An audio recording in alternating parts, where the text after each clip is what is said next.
and girls, it's Giraffe here, and I'm going to read you one of my favourite books called The Giraffe, the Pelly and Me by Roald Dahl.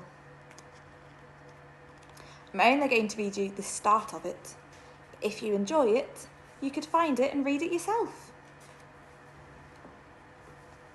Not far from where I live, there's a queer old empty wooden house standing all by itself on the side of the road.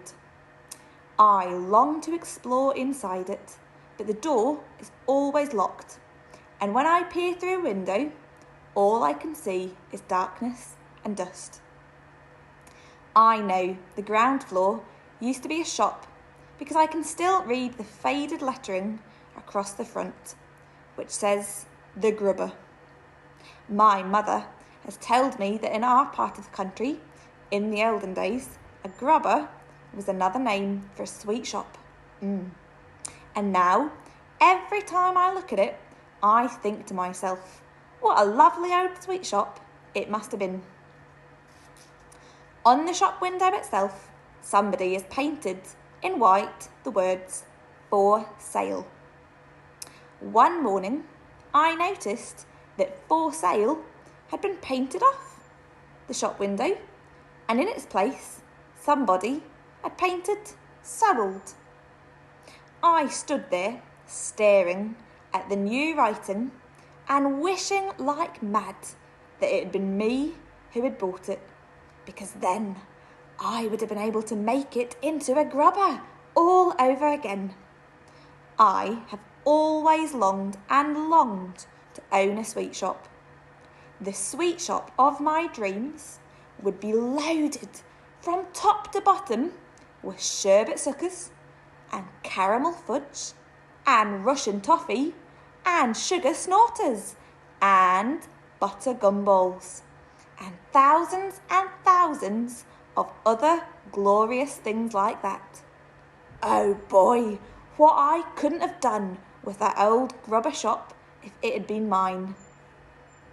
On my next visit to the grubber, I was standing across the road gazing at the wonderful old building when suddenly an enormous bathtub came sailing through out of the second floor windows and crashed right into the middle of the road.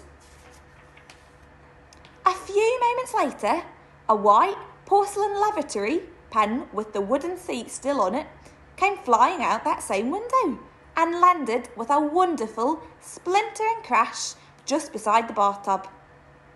This was followed by a kitchen sink and an empty canary cage and a four-poster bed and 2 hot water bottles and a rocking horse and a sewing machine and goodness knows what else besides.